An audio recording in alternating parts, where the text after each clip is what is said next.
It stood at the foot of the bed, a pale shape in the dark, and when she reached for the lamp, it was already gone. Welcome. If you like your nightmares domestic and your dread precisely familiar, you're in the right place. Tonight, I've gathered 10 haunted house stories, reported accounts, late-night submissions, the sort of thing people are still whispering about in cul-de-sacs and church basements. They're the ones that start at the ordinary, a deck of cards, a renovation gone quiet, a cheap rental, and then, quietly, the rules of the house change. Before we dive in, these are reported experiences. I'm not here to prove anything. I'm here to tell you what people said happened, to trace the sensory details that made them insist they were not imagining it. If anything here scratches at some memory you have, if you've stood in a dark doorway and felt watched, I'd like to hear your story. Send it in to the usual place, or check the Patreon if you want to share something longer. All right, lights low, volume dialed down. Let's begin. Story 1. The tarot that followed her.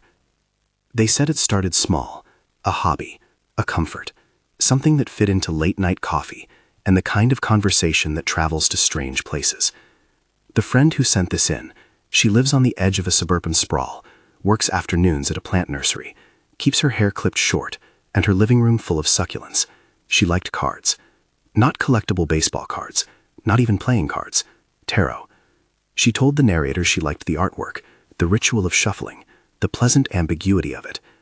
Her son, 18, lanky, a messy-haired kid who stayed up too late playing guitar, would sit on the couch and watch and joke. One evening, a few months after she started, the narrator came over to pick up some trays of cuttings for a client. It was raining, the window steamed, and the friend had candles on a low table, not lit, but there, an aesthetic choice, and the tarot deck shone in a velvet pouch. They joked about fortunes and broke into old stories. Then the son said he'd seen someone sit on the stairs. He described a middle-aged woman, ginger hair, too bright, wearing cream pajamas patterned with small flowers, the kind of thing you remember because it seems not to belong where you saw it. He said she had been standing at the top of the spiral stairs, leaning on the banister like she'd paused mid-climb, and she looked at him and smiled. She didn't speak. They went to check. The stairs were empty. The porch light was on. The friend said she'd seen a smear of dust by the banister, like a hand left an impression on the rail. No prints, nothing that made sense. They laughed it off. Teenagers have weird dreams. The narrator left with trays of succulents, and the memory of the son's voice small in the kitchen. Weird, right? The incidents escalated, they reported. First, it was the small things. A deck of cards out where it hadn't been left. A single candle that had melted down into a crooked star. Then one night, the son woke his mother at 3 in the morning. She said something woke me up, he remembers saying, when he told the narrator his side. Like someone was standing in my doorway. I felt wind, but the window was closed. I thought it was you, Mom, but you were asleep. He sat up, and in the dim, their dog began to whine, low and steady. The boy looked toward the doorway and saw the woman in the floral pajamas standing in the hallway, her back to him, hands folded, as if waiting. He flicked the light. The woman vanished at the click. That line, "She vanished the second the lamp clicked on," was the line the narrator repeated 3 times, because it made them all feel stupid and terrified at once. She said she tossed the cards after that. She said she slid them into the trash in the garage, wrapped in newspaper, and took them out with the rest of the rubbish the next morning. The disturbances stopped. Or mostly stopped. The friend told the narrator she would wake with the smell of perfume that didn't exist in the house, an old-fashioned lavender that scraped the back of her throat, and sometimes the dog would sit by the stairs and stare into a corner where no one stood. The son stopped sleeping on the couch. He moved his guitar into his bedroom and dragged a lamp with him just in case. There's something especially unsettling about attachments that feel polite, an apparition that doesn't scream or break things, but knows the layout of a house, the habits of its inhabitants. In this case, the tarot seemed to be the first step, the little hinge that opened the door, and throwing the cards away seemed to close it. But the friend's habit had become memory.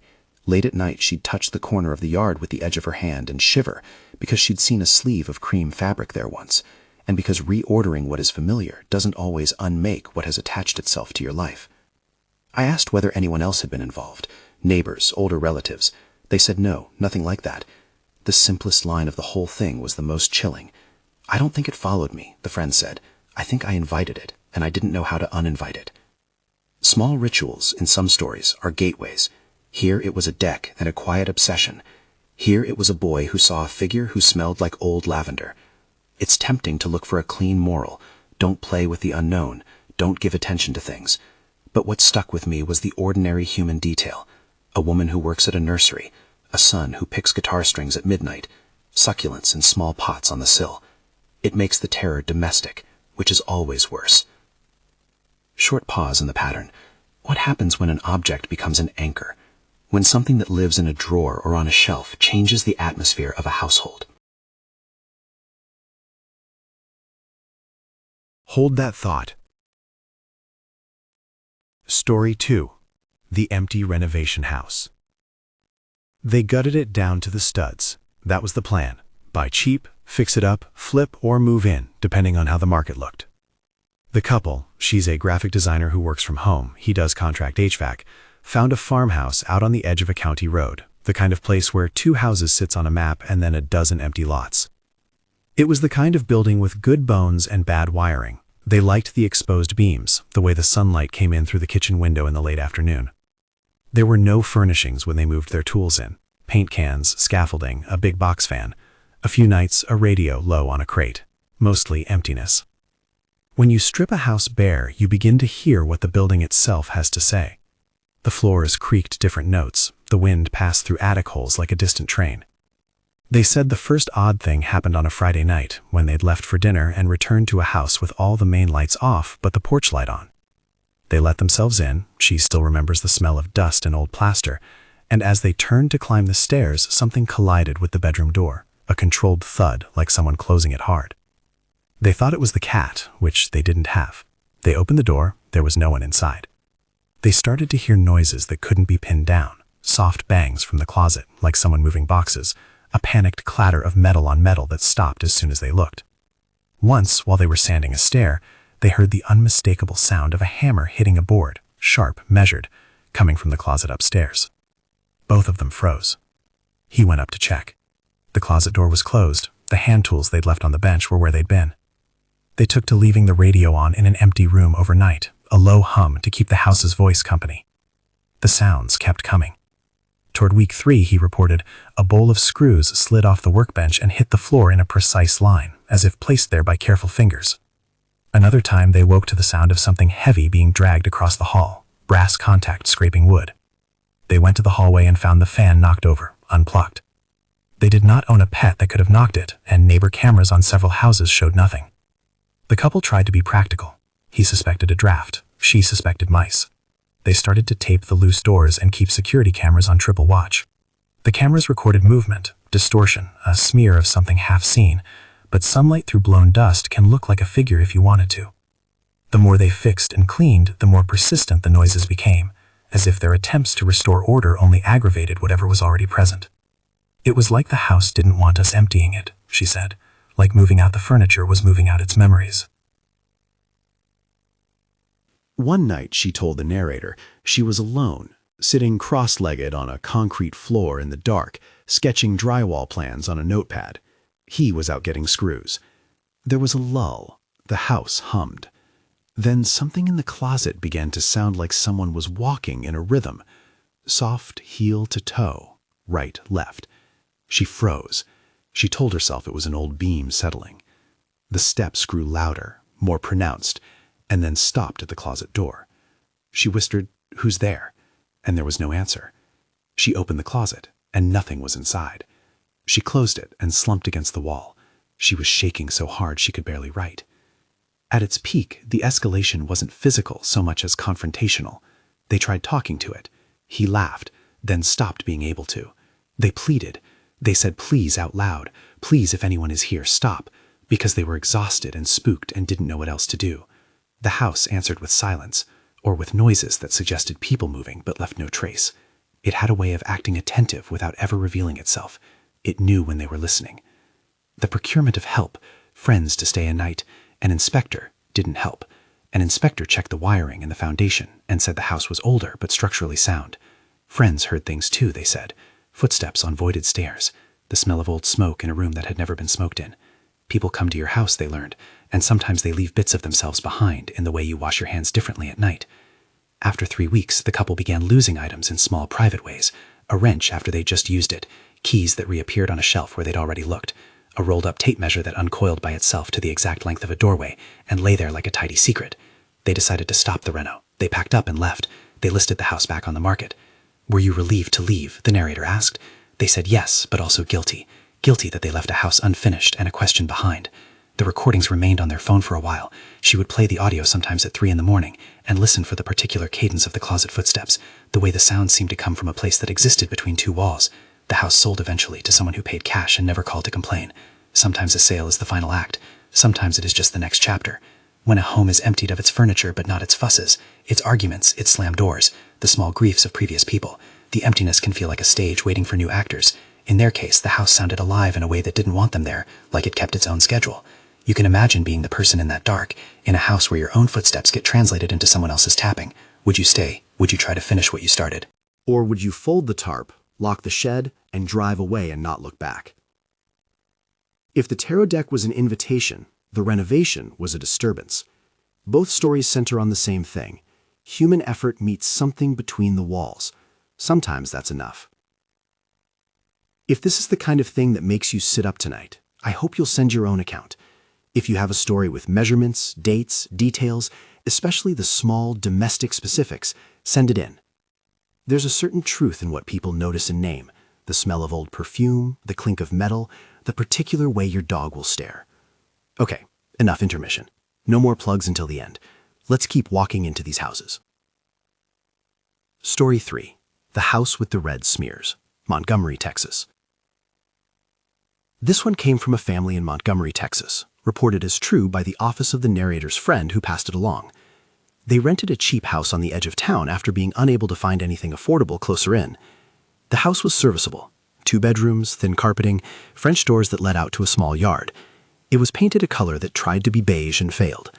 The family, mother, father, and 2 small children, were practical people who worked, who took care of what needed doing, and who had, until then, not much time for superstition. Almost immediately, they noticed the streaks. At first, they assumed brown paint. There was an ugly brown line along the baseboards and a smear along the French doors, as if someone had, badly, attempted to cover up water stains. The mother scrubbed and wiped. The marks came off in spirals, pale at first, then darker under the cloth. When she rinsed the rag, the water ran a rusty red. It looked like blood. They called the landlord. The landlord shrugged and said it was old paint, or maybe the finish reacting. The family said they cleaned it again, and the smear returned within a day, always in the same place, always dark and wet-looking, and impossible to catch and photograph well because the mark didn't always appear on camera, or if it did, it appeared like a shadow or a blur. Neighbors, the family told the narrator, were tense. There was talk in the pocket of houses around them about a grieving neighbor, a woman who had lost a child years earlier, and had been seen, according to gossip, performing seances. I'll say it the way the narrators did. People said. The phrase "they said" appears a lot in this batch of stories because a lot of what we're dealing with is secondhand, rumor braided with personal experience. The father reported waking one night to the children crying, as if they'd been called by someone. He walked into the living room and the French doors were covered in red streaks, long and wet-looking. He put his hand to where the smear was and said the material was slick and cold, not the texture of paint. He took photos. In the photos, the streaks looked muted, less vivid, almost apprehensive, like the camera fought with the color. The family started to feel observed. There were knocks on the door in the early morning, too polite to be threatening, and an old woman across the street who would stand at her window and stare for long minutes without moving. Once, on a day slick with rain, the neighbor came over and, without preamble, began muttering prayers while pointing at the doors. She told the family things they had no way of confirming. She spoke of a seance held in that neighborhood years before, of a child's name repeated over and over until it trailed off, of a family's grief that would not be consoled. That neighbor's intervention was awkward and invasive. She had taken it upon herself to perform something in that house, according to neighbors who'd seen her. People talked. A rumor has its own weight. It can make a house a place to avoid. The family started praying, quietly and not theatrically, in their kitchen, saying they wished for the mess to stop. The smears did decrease after a week of consistent prayer, they said, less vivid, less frequent. The neighbor said it was because they had asked God to protect them. Others would later say it was coincidence. The point for the family was this: They slept better after those nights, and the noise in the house, sharp bangs, the feeling of someone passing through the kitchen, became less intense. The French doors still held faint red lines on their seals now and then, enough to make the father work late nights washing, to keep the house on edge. It raises a persistent question. What role does community rumor play in the haunting of a place? Is the attention, neighborly concern, or invasive superstition part of what feeds it? The family felt both protected and encroached upon, caught between someone else's grief and their need to feel safe in their own home. The marks remained ambiguous, practical enough to be painted over, symbolic enough to make them flinch when they walked past the French doors. One after effect is relational. They moved less, watched the clock more, and the children learned to blink at the sight of old red lines. It's worth noting that in a few months the worry dwindled. They painted the doors a stupidly bright new color and learned to keep the curtains drawn at night. Sometimes erasing evidence is enough to recenter a household's nervous system. Sometimes it isn't. Story 4. The Woman at the River House. This is a place that insists on its geography. A river 100 yards from the back porch, reeds that tremble in the evening, a house with 3 rooms and a sagging screen door. The family who lived there rented it because it was cheap and close to the father's job at a mill. It's the kind of property where you know all the neighbors' comings and goings, where everyone waves even if you don't want to. They had one small child who slept with a folded blanket and a stuffed rabbit whose ear was already fraying. Their first sign was sound, dishes clattering as if thrown in another room and landing with an exactness that made you look twice. They would enter the kitchen and find crockery in a straight line across the counter, like someone had set them down with force, but no one had touched them. Curtains moved with no draft. Once, the father said, he found tiny handprints pressed in the fog on an upstairs window. No child had been up there. Then the physical intrusions happened.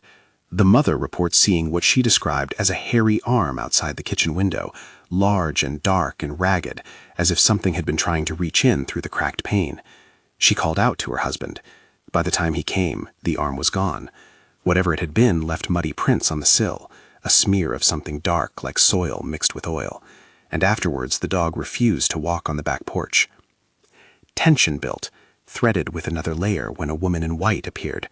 She was first heard rather than seen. A humming, they said, a tuneless melody like a lullaby, but wrong at the edges. It came at night, when the family thought the house had finally gone quiet. The child woke once to the humming and said that a woman had been sitting in the chair beside the bed, humming and stroking the rabbit's hand. The mother, roused by her child, walked into the room and saw the silhouette of a woman in a white dress in the doorway. The woman's face was turned away from them. Her hair was long and plastered to her neck. "Leave," the woman said, they reported, in a voice like a rustle. "This is my house." That word choice, direct, possessive, floated in the air like a challenge. The family laughed nervously at first. Maybe it was a neighbor playing a trick. Maybe the stress of moving, the noise of the mill, the shifts in light had everyone on edge. But then the events gathered more evidence. The child came down with bruises like someone had pinched his arm, or as if he'd been held. The mother found an arrangement of stones on the back step the shape of a small circle. A neighbor said the landlady's parents had been involved in occult practices decades ago, which, they were told, might be why the place had a weight. We have to be careful here with phrasing. The landlady's past was reported as rumor, and the family passed along what they had been told. Names and dates they couldn't independently verify, a mention of black magic used as a way to explain why the place felt anchored by something older and sullen. The narrator passes those details on only as what was said, not as proof. The mother said they tried rational fixes, lighting every room at night, moving the child's bed into their room, and eventually refusing to sleep near the back of the house. But the man that lived there had responsibilities. The father's job at the mill required him to work nights sometimes, and they learned that absence allowed the house to tighten. Presence was a temporary balm. It intensified the night the mother saw the woman in white sitting at the foot of the child's bed humming, and the child told them she leaned close and whispered the 3 words, "This is my house." The father packed them up, and they left that week to stay with relatives. They did not return to the same house after that. The landlord refused to refund them, citing their lease, and the family went on to live in a trailer while they sorted finances and feelings. You can hear in their retelling the way fear rearranges priorities. It forced them to choose a place to sleep over a place to fix. Years later, the father said he still notices the way river air smells like a kind of rust when he passes that stretch of road. He said the kid, now older, won't go near the riverbank without looking over his shoulder. They were left with a narrative that had no tidy explanation: a woman in white, a humming, a claim of ownership. The family's decision to leave looked small and sensible, and it felt like an entreaty. Sometimes the right answer is to get away. Story 5. The Collector and the Scream of the Dolls. This one arrived as a late-night email. "I collect clowns," the sender wrote in a single line that was almost apologetic. The collector lives in a narrow house with a spiral staircase, a real house built up around a tight central stairwell, the sound of people moving amplified into a kind of echo chamber. He collects dolls, clown dolls in various sizes, porcelain and fabric, some vintage, others knocked off at a fair. He spoke about them like a man who has carefully arranged his past into objects, each one a small theorem. This doll is from my grandfather's cabin, that one was bought on a train ride. They sit in glass-fronted cabinets, arranged in rows with tiny chairs and a miniature tea set. The house looked like someone had made nostalgia a project. He said he slept on the couch because the bedroom upstairs felt claustrophobic and because the staircase made the sound of footfalls at odd hours. One night he woke to find the porch door open. He lives in a place where leaving a door unlocked is not uncommon. He liked the air, but an open door at dawn felt wrong. He went to the door and there was a curving smear on the doormat. As he stood there, he claimed, a large shape moved in the shadow behind the cabinet by the living room wall, too big to be a cat, too low to be a man standing. It ducked, he said, and the top of its head disappeared behind the furniture like someone stepping into a closet. He checked the cabinets. The dolls were all in place. He locked the door and told himself it was a raccoon. Raccoons don't duck behind furniture politely, he thought the next morning, but that's modern logic trying on old fears. That night, or maybe a few nights later, time began to blur for him. He dreamed that all his clown dolls were being smashed. In the dream, an unseen hand picked them up and cast them one by one against the corner cabinet, and each doll emitted a high, human-sounding shriek, a noise like nails on a metal pipe. He woke sweating and found the living room as he had left it, unchanged. No broken porcelain, no splintered wood, but the impression of a long scream lingered so strongly he could taste its copper. On waking, he noticed all the dolls were turned slightly in their display cases, each one facing the same corner of the room as if they had been rearranged by a common will. His dog refused to enter the room for 3 days. He began to feel, and this is the phrase he used in the email the narrator read, watched from below. He called a friend to stay that weekend, someone who didn't laugh at his doll hobby, and they sat late into the night drinking bad coffee and playing cards, and the friend told him he'd heard something like whispering by the cabinet, not words but a pressure of breath. The friend insisted they should throw the dolls out. The collector told him he couldn't. Each doll had a memory attached, a story that made the object a tiny shrine. He loved them and resented them with the same breath. He threw them out eventually, or at least he tried. He wrapped a few in old newspapers and left them on the curb. The garbage men took a sack. 2 mornings later, everything was back on the shelf, neat, orderly, each doll holding the same precise gaze on that corner of the room. He called in tears to the friend. The friend didn't tell anyone else the edge of sound in his voice when he said the words. They were moving. They were all moved. Nightmares followed the returns. He would wake to the feeling of small hands at his ankles. Once he woke and felt a doll pressed to his chest, fabric cold and damp with something like the memory of rain. He kept one doll, a small face with cracked paint, and placed it under his pillow on the couch for a while, as if the closeness would quiet it. At the height of his terror, if that's the right word, he dreamed more vividly. The doll faces took on expression, and in the dream the dolls were not silent, but screamed out their small human sounds until the collector brought his hands to his ears. He woke to find the living room silent, and to learn the poor logic of trying to keep an object from owning your life by loving it too hard. He ultimately sold the house, or rather, he moved to an apartment 2 towns over, and took a single doll with him, the cracked one, and left the display cabinets empty. He said the nightmares eased, though he still gets a cold feeling when he walks past a toy aisle at a department store. The new place is quieter, but sometimes at night he catches the sense that something is perched at the edge of the wardrobe, watching. He'll flip on the light and find nothing. He writes at the end of his email that he keeps the cracked doll under his pillow, because I don't know what else to do.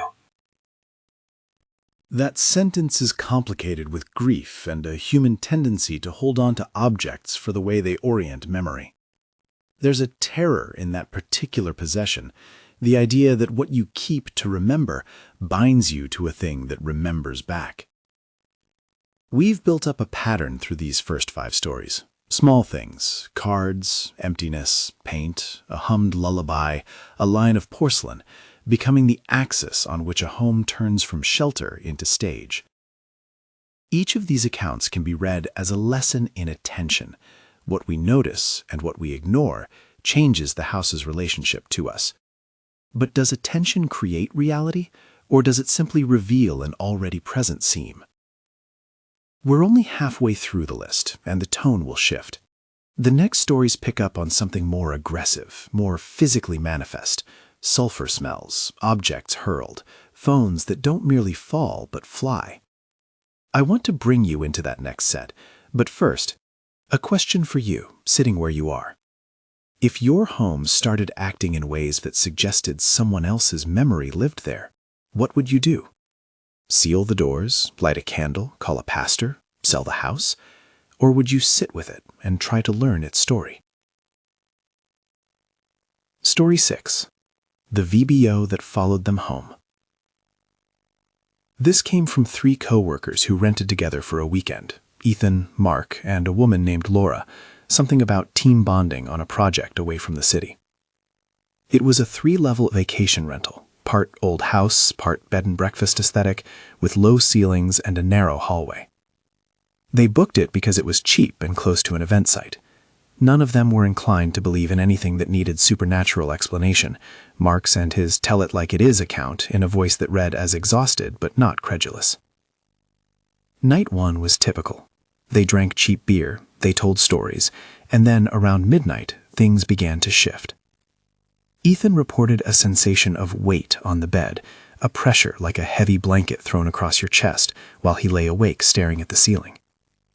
The smell came next, a sulfurous tang that seemed to coat the back of the throat, an old match smell that not everyone recognized at first. It spread through the room in a way that wouldn't be explained by a nearby heater. Lights flickered. A lamp on the dresser swung suddenly, as if nudged by fingers that weren't there. The next morning, the lamp was displaced by 2 inches, angled toward the door. They brushed it off. People forget how their hands move in sleep, or so Mark insisted. But over the weekend, the incidents became coordinated. A chair slid across the floor while Laura was in the shower, a small ashtray split in 2, a clean seam like a forced opening that had been executed with intent. They put it down to the house settling. They blew it off. Then, as they left on Sunday night, each one reported the same incident in slightly different words, a presence at the car.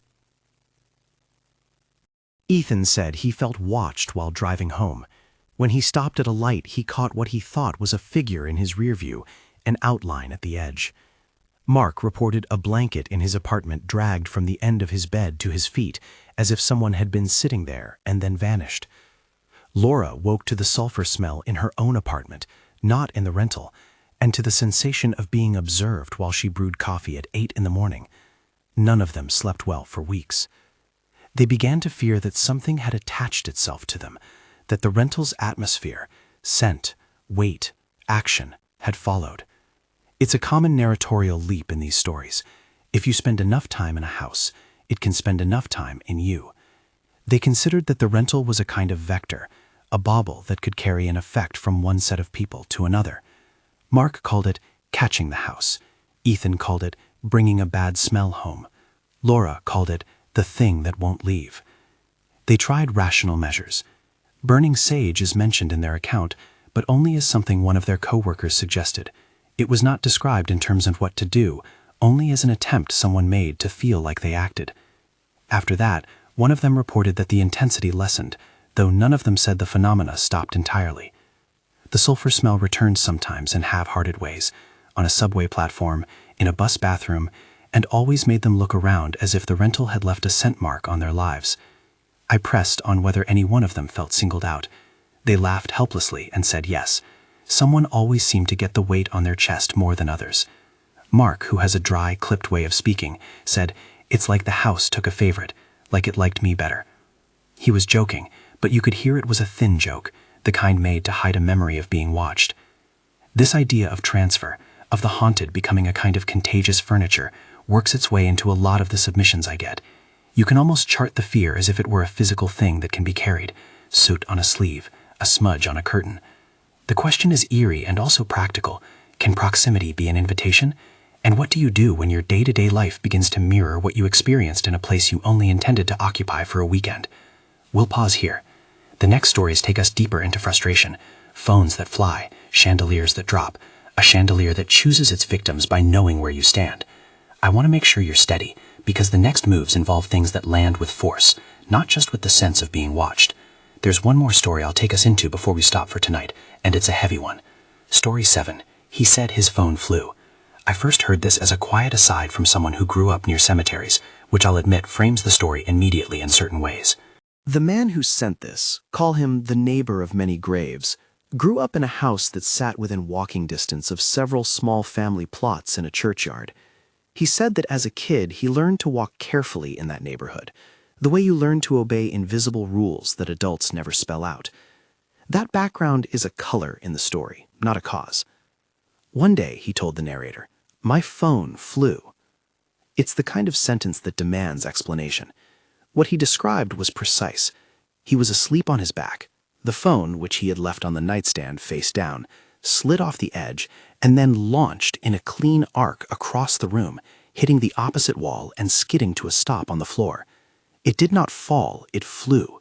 He remembers the sound, an audible whiplash click of plastic against plaster, and the way the phone spun when it landed, as if it had been thrown with intent. He checked the footage from a camera he kept in the room for other reasons. What it showed, he said, was bobbing shadows and a blur at the edge of the frame, like someone ducking. It did not show a person. He told the narrator his sister began to report other impossible things. Glasses that split down the middle along clean, impossible seams. She said one glass simply cracked in two from top to bottom, like someone had bisected it with an invisible blade. The pattern repeated over weeks. Plates with the same perfect fracture, a ceramic vase that broke along an exact line and left halves that fit back together like a sad broken mirror. His sister started to check for bruises on her arms. She would find a circular mark, not painful but abrupt, as if something had gripped her and then released. It's like the house has fingernails, she told him once, as if describing a child's misbehaving pet. He laughed at first, then stopped being able to laugh when one morning he woke with the taste of dust in his mouth and his phone perched on the radiator 2 rooms away. He swore the phone had been on the nightstand. He remembered placing it there. The camera footage showed nothing that could explain it, only a brief smear of darkness sliding across the frame like a cloak. The night vision rendered it into wavering gray. He and his sister started sleeping less. They put heavy books against the skirting board to keep drawers shut. They left a light on in the hallway most nights. Her broken glassware lay in a box in the garage, kept for reasons she couldn't fully explain. Evidence, proof, perhaps a ballast against denial. It made the house feel like an unattended crime scene, with small pieces of impossible evidence. Everyone agreed not to show guests. Once he said, while preparing coffee in the morning, he felt something brush his shoulder as if someone had walked past him on the way to the kitchen table. He turned and saw the drape by the window twitch, though there was no draft. He told himself he was imagining it. He told himself a lot of things, and then stopped trusting the quality of his own thoughts. They called a handyman to check the foundation and wiring. They called a friend to come stay the night. Friends laughed a little at the edges of their faces, and then, after an hour of silence in the dark house, began to lower their voices and speak less. The friend who stayed left feeling hollow and reported a sense of being pushed at the base of the stairs. No physical shove, but the impression of pressure against his calves, as if an invisible presence had stepped onto the landing and then off again. The family tried to frame it as something explainable. "We've always lived near the cemetery," he told the narrator, almost apologetically, as if the proximity to graves ought to offer an explanation for odd happenings. "There's a rhythm to that place. Maybe we learned the wrong rhythm." He was speaking poetically and in fear at once. His sister tried prayer. He tried leaving small amounts of coins on the windowsill, stupid little offerings of logic, and neither seemed to alter the pattern of the house acting like a thing with agency. At one point they moved furniture around to see if the fractures stopped, as if the house preferred a particular layout. For a week the glass seemed to hold, the plates remained whole. Then the phone flew. After that the fractures resumed, and with a steadier hand. They eventually decided to sell the house. Not everyone leaves when this happens. Some people adapt. They did not adapt well. He remembers packing boxes in the rain and feeling the house watch through the soaked cardboard. He remembers the camera footage stored on a hard drive, a small archive of things that did not snap to place under rational light. A neighbor later told him that one family who had lived there before them had had similar complaints. Breakages, 2 children who woke shouting in the night, a dog that would not enter the kitchen. Whether those stories were memory or rumor, they made his own experiences less unique, and the unknowable more communal. The phone that flew is the image that clings. An object launched in the dark, plastic arcing like a thrown coin, a sound that wakes you to the knowledge that whatever moved it had intention. He kept a photograph of the phone on the floor for months, like a relic. It didn't answer anything. It only made the rest of what happened seem more plausible to anyone who had been skeptical. Story 8. The Chandelier That Chose Us. This story begins, as many domestic hauntings do, with an accident and a failing routine.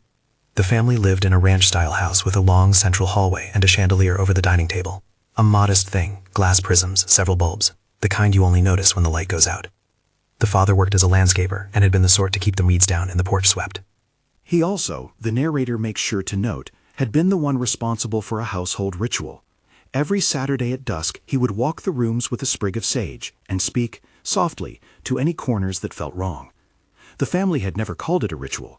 To them, it was maintenance, a way to tend the house. We'll treat that detail as part of how they coped, not an instruction, but a human habit. Then the father fell. A ladder, a misstep, a hospital room with fluorescent lights. The family's practical caretaker who did the clearing and the tending found himself injured and housebound. He could no longer do the rounds. The sparking in the hall lights grew more frequent. Small things, shoes pulled from the closet and left lined up facing the wall, a television that turned on to static at 3 a.m, acquired a pattern. The mother remarked one evening how the house seemed to breathe differently without him moving about. One afternoon, while they were having dinner, something heavy struck the ceiling above the dining table. The chandelier, which earlier that day had been gently swaying after a stiff breeze, launched itself, no warning, no creak of a chain coming loose, and crashed down into the middle of the room, shearing a slice of plaster from the ceiling and shattering glass across the table where the family had been seated minutes before. It fell where 2 chairs had been empty. They had both just moved from the table to tend to a spilled cup. The mother describes the sound as a metallic scream, a single, sharp note that shrieked through the house and left everyone standing stunned amid glass and candling shadows. No one had been near the fixture. There was no storm. The chandelier seemed to have chosen a moment to take aim. The kids were shaken, and the father, still recovering, insisted it was an electrical fault. An electrician came and found nothing that would explain the violent descent of a chandelier that had been secure the night before. The chain was intact. The wiring had not failed in any obvious way. After the crash, the house's tone shifted. Shadow figures began to present themselves in doorways. Twice the mother said she saw dark shapes standing in the entryway as she walked past. They were silhouettes, roughly human, with no discernible features. Both times they were gone by the time she turned fully. One evening, while tucking the children in, she paused when she felt a presence in the doorway and watched, frozen, as a figure more like a smear than a person stood, and then deliberately ducked its head and stepped out of sight. They tried practical measures, reinforcing the chandelier, putting child locks on the hallways, calling the electrician back multiple times, but the way the house had moved physically without explanation wore on them. The father's injury, which had made the family lapses in their ordinary tending more likely, seemed to offer an origin story that fit emotionally, if not logically. Routine maintenance kept something at bay, and without it, the house did not have its usual checks. That's the thread the narrator pulls at, the sense that maintenance, attention, and even small prayers can be a way of negotiating with the unpredictable, not as a guarantee, only as human behavior. After the chandelier fell, they repositioned their sleeping arrangements. The mother moved to the basement with the children for a week because the basement felt like an internal cave, a place where the echoes of the house were muffled. The shadow figures stopped appearing in the hallway doorways frequently, though minor things, cold spots, a sense of being observed, an occasional clink where nothing should have clinked, continued. The chandelier's crash taught them a new caution about staying in one place. It also taught them that the mundane can fail into violence in an instant. Months later, after the father regained enough strength to resume his round of keeping the house tidy and engaged, the worst of the phenomena receded, at least in intensity. They repurchased a pendant lamp and rehung something safer over the dining table. Whether his care was the reason the house stopped escalating, the family cannot say, and neither can I. They framed their decision to stay as practical and perhaps brave. Some neighbors nodded and told them that accidents happen. Others, privately, said they understood why the family had slept downstairs for a week. The chandelier's memory remained as a shard lodged in their conversations and in a photograph of the ceiling with a jagged tooth where the fixture had come through. Story 9. The piano that wasn't there. The house belonged to a woman who had inherited an old townhouse from a great aunt she admired and feared in equal measure. The aunt had kept the place unchanged for decades. Lace curtains, stacks of sheet music, an old upright piano that, we're told, had been moved out long before because of termites. The great aunt's instructions were the kind of eccentric bequests families whisper about. "Do not install speakers in the parlor," she'd said to her niece at one point, half in jest, half serious. The niece nodded and filed the admonition among other oddities, and then, in the practical disarray of moving, hired an installer to set up a modern audio system that would finally allow her to play the vinyl collection she'd inherited. The first Sunday after the speakers were installed, she played a record downstairs, some gnarly jazz that sounded better through the new amp, and then left to run an errand. When she returned, she said she could still hear music upstairs, soft and steady, the distinct touch of a piano playing a tune she didn't recognize. She went upstairs and found no instrument. The stairwell was empty, the parlor an honest room with a blank wall where the piano had once been. The sound, she noted, came from above, as if from the next floor or from the attic, but there was nothing there. She waited for the speaker to cough, for a record to stop. It never did. The music would swell at odd hours, between midnight and 2 a.m., a clear, melancholy piano line, as though someone pressed a hand gently down on the keys from the other side of the wood. Sometimes the notes repeated a motif that felt like a lullaby. At other times the piano improvised, running a short cascade down and then returning to a solitary, patient chord. Neighbors heard it too, once or twice, though with that caveat that neighbor testimony often comes with the phrase, "they said." One neighbor reported standing on her porch with a cup of tea and hearing 2 measures before the music bled into street noise. Another called to ask if she had left something playing. The narrator's account includes these reports not as confirmation, but as the pattern of how sound spreads and makes people aware of one another. The woman unplugged the speakers. The music continued.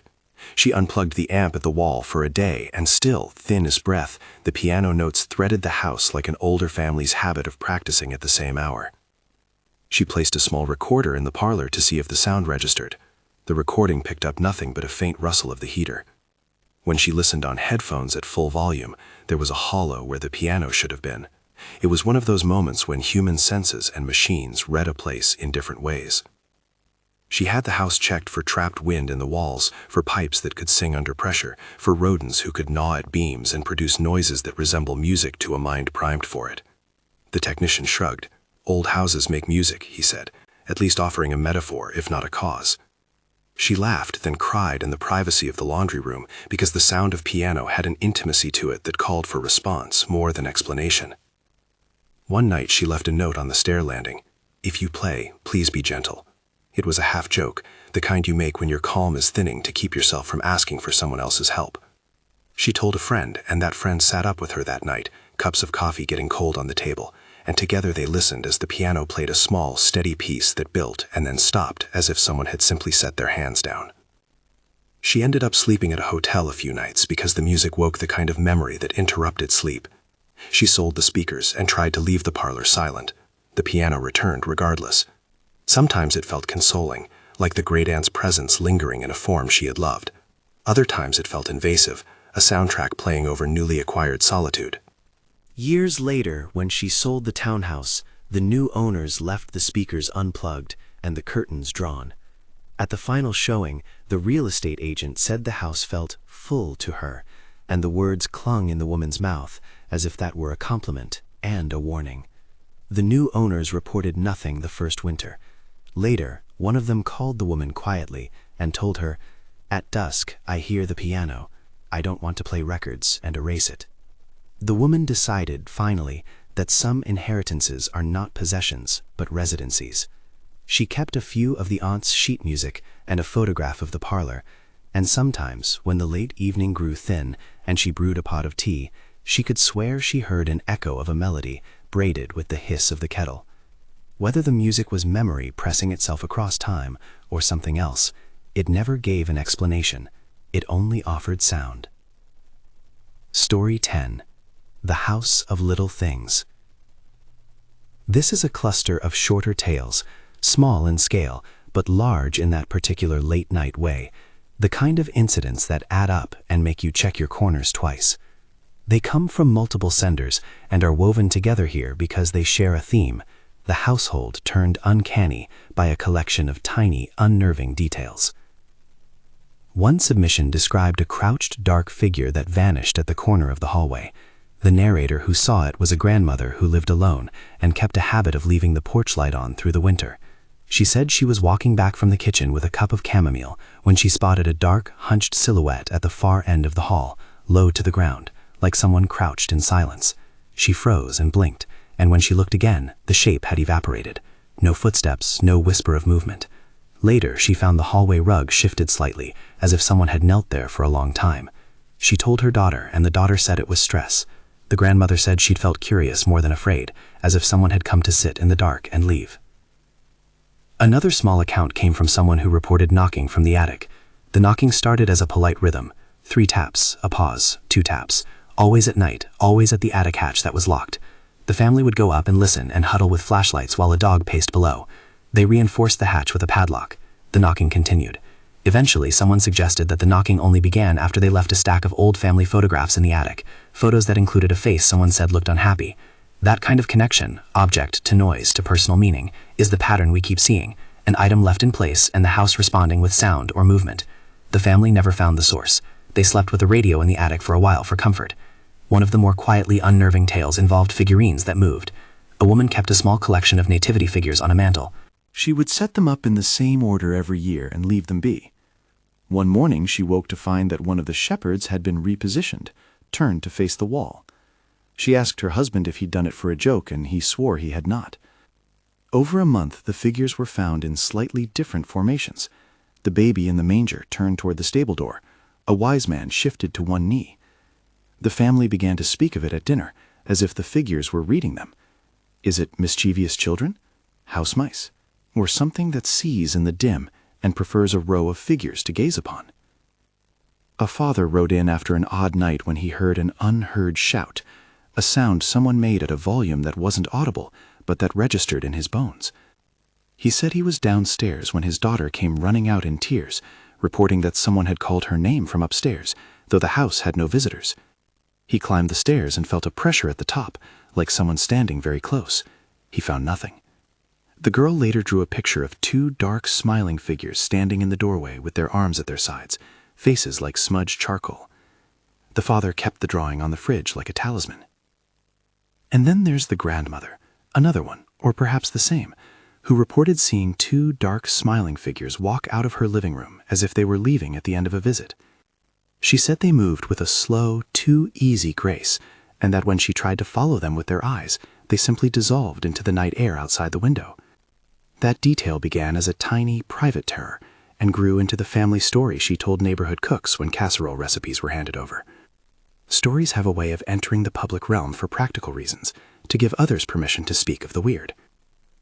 These small things, shifted figurines, attic knocks, crouched silhouettes, unheard shouts, don't make great headlines on their own. They're the difference between an occasional chill down the spine and the slowly gathered conviction that parts of your house are no longer entirely your own. Each of them is domestic, the movement of a toy, a noise behind an attic hatch, a drawing on the refrigerator. When you add them together, like beads on a string, the small becomes a pattern. Aftermaths meant echoes. Across these 10 stories, there are common threads that do not yield satisfying conclusions. Sometimes objects were thrown away and the disturbance eased. Sometimes attention from neighbors amplified the unrest. Sometimes moving out was the answer the family chose. Often the people involved tried practical fixes first, insulation, electricians, new locks, and tried ritual responses too. Prayer, a neighbor's fumigation, sage burned by someone who thought it might help. The outcomes vary: a cessation of the worst events, a softening of the behavior, or a continued collection of smaller phenomena that live at the periphery of sleep. What I notice when I look across them is how mundane the triggers often are. A deck of cards, a set of speakers, a chandelier, a collection of dolls. These are ordinary things that become loci for attention, memory, and sometimes something we can't easily name. Houses, after all, keep the debris of lives, the arguments over a counter, the laughter spun out on a Sunday, the quiet kept in closets. When a house starts to act, when dishes move in straight lines, when music plays where there is no instrument, it forces the living to reckon with the idea that memory and a certain kind of presence can survive the acts of leaving and forgetting. I also notice the role of community. Neighbors, gossip, and rumor turn a private discomfort into a communal object. In Montgomery, there were women at windows and whispered claims. In the River House, a landlady's past, recounted as rumor, added weight to a young family's decision to leave. Community can be sheltering and it can be invasive. It can both comfort a frightened household and make a house a place people avoid. And then there's ambiguity, the most important constant. I will not tell you these are proofs of anything, because the people who reported these events themselves often offer multiple interpretations. They raise the possibility of stress, of attention bias, of faulty wiring, of individual psychology, and also the possibility that houses sometimes host what seems like more than memory. They do not pound a sign into the yard claiming the supernatural as fact. They report phenomena with the humility of people who know what happens in a house at 2 in the morning and also what it is to be afraid. If you've been listening, you've noticed something else. The domestic settings make the stories worse. A haunted mansion on a hill is a story you can read from a safe distance. A presence in your child's bedroom, a lamp that plunges from the ceiling while you're standing beneath it, a phone that flies across the room. Those are the images that make you consider the plausibility of staying.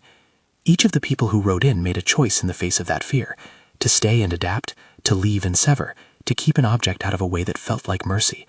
None of those choices comes with guarantees. A few follow-ups are worth noting. The tarot reader in Story 1 kept succulents in a business at the greenhouse. She threw the cards away and felt better. The Reno couple sold their project and moved on. The Montgomery family painted doors bright and learned to sleep again. The Riverhouse family left for a trailer, and the narrator reports still walk faster by the river. The collector of dolls moved and kept one cracked thing under his pillow. The VBO renters never booked that town again, and one of them, months later, would find the sulfur smell linger in their clothes occasionally. The man from the cemetery night still has the hard drive with footage and will watch it on certain bad evenings, not to prove anything, but to remember that he was not alone in his account. The family whose chandelier fell repaired the ceiling and started sleeping in different rooms for a week. The woman with the great-aunt's house sold it when she could no longer bear the music, and told me she is sometimes sorry and sometimes relieved. The cluster of little things remains, for many households, a set of scratchy memories pinned up on the fridge like a child's drawing. What should you do with this, sitting in your chair as the night deepens? There is no universal answer. The people in these stories did what they could within the contour of their lives. They tended, they moved, they documented, they prayed, they left, and sometimes they kept staying. None of those options guarantees safety, and none of them negates a person's need for practical help when they are fearful. Community assistance, counseling if the fear is overwhelming, electricians, or just someone to sit with you and listen. One last thing to consider is how objects anchor memory. A deck of cards, once a prop in a coffee table reading, becomes an axis for a presence. A set of speakers, intended to open a parlor to new sound, seems to have woken old music. A chandelier that comes down chooses a moment and turns the domestic into the dangerous.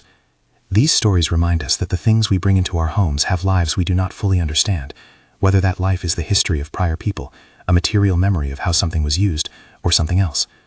So here we are at the end of 10 stories. You've heard a phone arc through the dark, a chandelier choose its moment, dolls arranged as if by a mind, the smell of sulfur drifting from a rental that might have trailed a few strangers home, and more.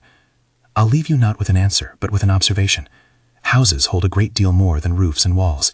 They hold gestures remembered, habits repeated, and sometimes the small, insistent residue of attention that feels like presence.